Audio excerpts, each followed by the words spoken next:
Hindi feature film Padmaavat किस लेखक की रचना पर आधारित है? तो इसका देखिए आपको यहाँ पे सही जवाब बताना है। तो यहाँ पर के इसका राइट आंसर हो जाएगा मलिक मोहम्मद जायसी की। ऑप्शन नंबर डी में है तो डी आपका यहाँ पर बिल्कुल राइट आंसर होगा। इसके बाद देखिए यहाँ पर नेक्स्ट है कि सोमनाथ मंदिर पर आक्रमण किया था। तो इसका देखिए आपको यहाँ पे सही जवाब बताना है। तो यहाँ पर कि इसका राइट आंसर हो जाएगा महमूद गजनवी ने। ऑप्शन नंबर ए में है तो ए आपका यहाँ पर बिल्कुल राइट आंसर होगा। इसके बाद देखिए यहाँ पर नेक्स्ट है कि सांख्य दर्शन का प्रतिपादक किसे माना जाता है? तो इसका देखिए आपको यहाँ पे सही जवाब बताना है। तो यहाँ पर कि इसका राइट आंसर हो जाएगा महर्षि कपिल को। ऑप्शन नंबर डी में है तो डी आपका राइट आंसर होगा। और अगर आपसे पूछा जाता है कि योग दर्शन के प्रतिपादक तो महर्षि पतंजलि हो जाएंगे। इसके बाद देखिए यहाँ पर नेक्स्ट की प्रसिद्ध पुस्तक poverty and un British rule in India के लेखक हैं। तो यहाँ पर कि इसका राइट आंसर हो जाएगा दादा भाई नौरोजी हैं। ऑप्शन नंबर बी में है तो बी आपका यहाँ पर बिल्कुल राइट आंसर होगा। इसके बाद देखिए यहाँ पर नेक्स्ट की निम्न में से कौन प्रसिद्ध हिंदी पत्रिका सरस्वती के संपादक रहे हैं? तो यहाँ पर कि इसका राइट आंसर हो जाएगा Mahavir Prasad Dwivedi. Option number C में है तो सी आपका यहाँ पर राइट आंसर हो जाएगा। इसके बाद देखिए यहाँ पर नेक्स्ट की मदर पुस्तक किसने लिखी? तो यहाँ पर कि इसका राइट आंसर होगा मैक्सिम गोर्की ने। ऑप्शन नंबर ए में है तो ये आपका यहाँ पर राइट आंसर होगा। इसके बाद देखिए यहाँ पर नेक्स्ट कि उगते हुए सूरज का देश किसे कहा जाता है? तो इसका देखिए आपको यहाँ पे सही जवाब बताना है। उगते हुए सूरज का देश जापान देश को कहा जाता है। तो यहाँ पे सी आपका राइट आंसर होगा। इसके बाद देखिए यहाँ पर नेक्स्ट विश्व शिक्षक दिवस मनाया जाता है। तो इसका देखिए आपको यहाँ पे सही जवाब बताना है। यहाँ पर देखिए दिया गया विश्व शिक्षक दिवस। तो विश्व शिक्षक दिवस 5 अक्टूबर को मनाया जाता है। तो यहाँ पर आपका ऑप्शन नंबर बी बिल्कुल राइट आंसर होगा। और अगर यहीं पर आपसे पूछा जाए राष्ट्रीय शिक्षक दिवस या शिक्षक दिवस पूछा जाता है तो ये देखिए 5 सितंबर होगा, याद रखेंगे, इंपॉर्टेंट है। इसके बाद देखिए यहाँ पर नेक्स्ट की एनसीटीई है। ये देखिए प्रश्न आपके बीएड एंट्रेंस एग्जाम में पूछा गया था, काफ़ी ज़्यादा इंपॉर्टेंट है। तो यहाँ पर कि इसका राइट आंसर हो जाएगा एनसीटीई का फुल फॉर्म पूछा गया है। तो यहाँ पर क्या हो जाएगा national council for teacher education. तो यहाँ पे बी आपका राइट आंसर होगा। इसके बाद देखिए यहाँ पर नेक्स्ट है कि किस संविधान संशोधन के द्वारा मताधिकार की आयु को 21 वर्ष से घटा करके 18 वर्ष कर दिया गया? तो इसका देखिए आपको यहाँ पे सही जवाब बताना है। तो यहाँ पर कि इसका राइट आंसर हो जाएगा 61वां संविधान संशोधन अधिनियम में। तो यहाँ पे डी आपका राइट आंसर होगा। और ये देखेंगे प्रश्न यूपी बीएड के 10 साल के प्रीवियस ईयर पेपर में 3 से 4 बार एक ही प्रश्न आपका रिपीट हुआ है। इसके बाद देखिए यहाँ पर नेक्स्ट है कि किसके द्वारा खालसा पंथ की स्थापना की गई थी? तो यहाँ पर कि इसका राइट आंसर हो जाएगा Guru Gobind Singh. Option number C में तो सी आपका राइट आंसर होगा। यह भी प्रश्न आप देखेंगे 10 साल के प्रीवियस ईयर पेपर में देखेंगे 2 से 3 बार आपका एक ही प्रश्न आया हुआ है।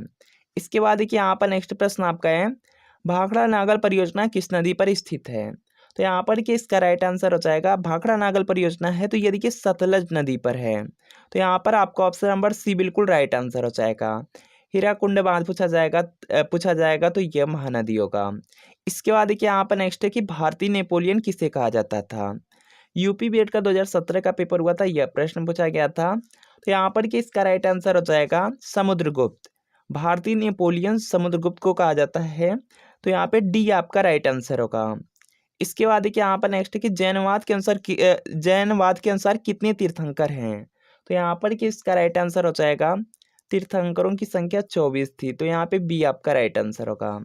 पहला देखिए पूछा जाएगा तो ऋषभ देव हो जाएंगे, 23वां पूछा जाएगा पार्श्वनाथ हो जाएंगे और 24वां या अंतिम पूछा जाएगा महावीर स्वामी होंगे।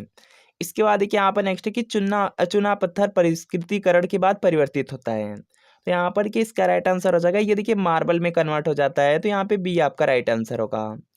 इसके बाद देखिए यहाँ पर नेक्स्ट है कि एक बैंक शेड्यूल्ड बैंक कहलाता है यदि? तो इसका आपको यहाँ पे सही जवाब बताना है। तो यहाँ पर क्या हो जाएगा कि यह आरबीआई एक्ट 1934 की द्वितीय अनुसूची में अगर शामिल है तो यहाँ पे ए आपका राइट आंसर है। इसके बाद देखिए यहाँ पर नेक्स्ट कि जापान की संसद का नाम है। यह भी बीएड एंट्रेंस एग्जाम में कई बार पूछा गया, काफ़ी ज़्यादा इंपॉर्टेंट भी है। तो यहाँ पर कि इसका राइट आंसर हो जाएगा जापान की संसद का नाम डायट है। तो यहाँ पर आपका ऑप्शन नंबर डी बिल्कुल राइट आंसर होगा। इसके बाद देखिए यहाँ पर नेक्स्ट की शोभना गोटो प्रवर्तक हैं। तो यहाँ पर कि इसका राइट आंसर हो जाएगा ठुमरी। ऑप्शन नंबर ए में है तो ये आपका यहाँ पर राइट आंसर होगा। इसके बाद देखिए यहाँ पर नेक्स्ट की सौरमंडल के किन ग्रहों को निकृष्ट ग्रहों के रूप में जाना जाता है? तो यहाँ पर कि इसका राइट आंसर हो जाएगा बुध एवं शुक्र ग्रह को। ऑप्शन नंबर सी में है तो सी आपका यहाँ पर राइट आंसर हो जाएगा। अगर के सौरमंडल का सबसे छोटा ग्रह पूछा जाएगा तो बुध होगा, और सूर्य के सबसे नजदीक पूछा जाएगा तभी देखिए आपका बुध होगा, और सबसे अगर चमकीला पूछा जाता है या पृथ्वी के समान पूछा जाता है तो शुक्र ग्रह होगा। इसके बाद देखिए यहाँ पर नेक्स्ट कि भारत का राष्ट्रपति राज्यसभा के लिए कितने सदस्य मनोनीत कर सकता है। तो यहाँ पर कि इसका राइट आंसर हो जाएगा 12 सदस्यों को। ऑप्शन नंबर बी में है तो बी आपका यहाँ पर राइट आंसर होगा। इसके बाद देखिए यहाँ पर नेक्स्ट है कि किस क्षेत्र में बुकर पुरस्कार जीता जाता है। तो यहाँ पर कि इसका राइट आंसर हो जाएगा, ये देखिए कथा साहित्य के लिए दिया जाता है, तो यहाँ पे बी आपका राइट आंसर हो जाएगा। इसके बाद देखिए यहाँ पर नेक्स्ट है कि चौथा खंभा संप्रत्यय संदर्भित करता है। तो यहाँ पर कि इसका राइट आंसर हो जाएगा, ये देखिए प्रेस होता है, चौथा खंभा प्रेस होता है, तो यहाँ पे सी आपका राइट आंसर होगा। इसके बाद देखिए यहाँ पर नेक्स्ट है कि पाक जलडमरू मध्य अलग करता है दो देशों को। तो यहाँ पर कि इसका राइट आंसर हो जाएगा भारत और श्रीलंका को। ऑप्शन नंबर ए में है तो ये आपका यहाँ पर राइट आंसर होगा। यह भी प्रश्न आपके एग्जाम के लिए इम्पोर्टेंट है। इसके बाद देखिए यहाँ पर नेक्स्ट है संविधान के किस अनुच्छेद में निर्वाचन आयोग के विशेषाधिकार निहित हैं। तो यहाँ पर कि इसका राइट आंसर हो जाएगा अनुच्छेद 324। ऑप्शन नंबर ए में है तो ये आपका राइट आंसर होगा। इसके बाद देखिए यहाँ पर नेक्स्ट है पोंगल त्यौहार है।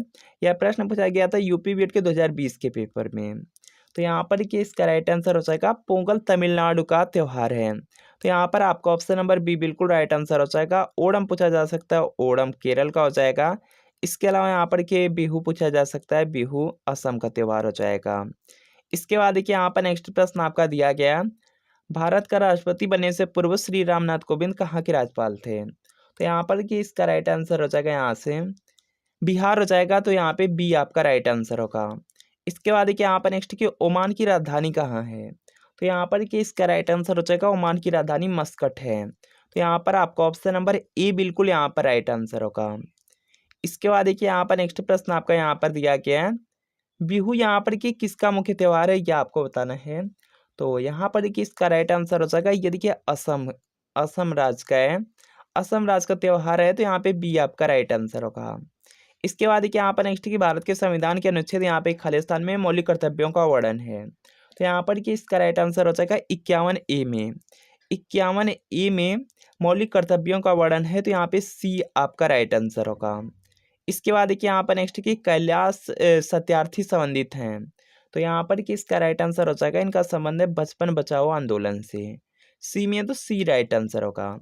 इसके बाद देखिए यहाँ पर नेक्स्ट प्रश्न आपका दिया गया है, खालिस्तान है को भारत में हरित क्रांति का जनक माना जाता है। तो यहाँ पर कि इसका राइट आंसर हो जाएगा यमिया स्वामीनाथन को, यमिया स्वामीनाथन को भारत में हरित क्रांति का जनक माना जाता है। तो यहाँ पे डी आपका बिल्कुल राइट आंसर हो जाएगा। इसके बाद देखिए यहाँ पर नेक्स्ट प्रश्न आपका दिया गया, अगर आप 2024 में बिहार बीएड एंट्रेंस एग्जाम देना चाहते हैं और सरकारी कॉलेज से बीएड करना चाहते हैं तो चक्षु पब्लिकेशन बिहार एंट्रेंस एग्जाम के लिए बहुत ही महत्वपूर्ण स्टडी गाइड बुक लेकर आया है, जिसमें आपको 2100 प्लस महत्वपूर्ण प्रश्न मिलेंगे और इसी बुक में आपको 6 साल का सॉल्व पेपर मिल जाएगा। और इस बुक में सभी सब्जेक्ट दिए गए हैं, आप यहाँ पर देख सकते हैं। और यहाँ पर देख सकते हैं यह आपकी कंप्लीट स्टडी गाइड बुक होने वाली है। और यहाँ पर देखेंगे सबसे पहले आपका पाठ्यक्रम दिया गया है, पाठ्यक्रम में आप देख सकते हैं सबसे पहले देखिए आपका यहाँ पे इंग्लिश दिया गया है, हिंदी दिया गया है, उसके बाद रीजनिंग है, इसके बाद जीके है, इसके बाद टीचिंग एप्टीट्यूड के प्रश्न दिए गए हैं। सब कुछ आपका बिल्कुल डिटेल में दिया गया है। इसके अलावा आप देखेंगे इसी बुक में आपको 2023 का आपको सॉल्व पेपर मिल जाएगा, 2022-21 का जितने भी आपके प्रीवियस ईयर क्वेश्चन पेपर है सब आपको इसी में मिल जाएंगे। इसके अलावा इसी बुक में आपका यहाँ पे जो भी आपके चैप्टर है सभी का बिल्कुल यहाँ पे डिटेल में एक्सप्लेनेशन के साथ दिया गया है। और इसी बुक में आपको आंसर शीट भी मिल जाएगी। अगर इस बुक को आप यहाँ पे बाई करना चाहते हैं तो अपने नज़दीकी किसी भी बुक स्टोर से बाई कर सकते हैं। इसके अलावा अगर ऑनलाइन परचेज करना चाहते हैं तो वीडियो के नीचे डिस्क्रिप्शन बॉक्स में आपको लिंक मिलेगी, लिंक को क्लिक करके इस बुक को आप परचेज कर सकते हैं। और बिहार बीएड एंट्रेंस एग्जाम के लिए स्टडी गाइड बुक के साथ देखेंगे यहाँ पे चक्षु पब्लिकेशन का प्रैक्टिस सेट भी आता है। प्रैक्टिस सेट को लेकर के आप अपनी तैयारी को और भी अच्छी कर सकते हैं। तो स्टडी गाइड बुक और यहाँ पे जो प्रैक्टिस सेट है इसको आप बाई जरूर कर लीजिए। सीसी क्रांति का सही नारा क्या था।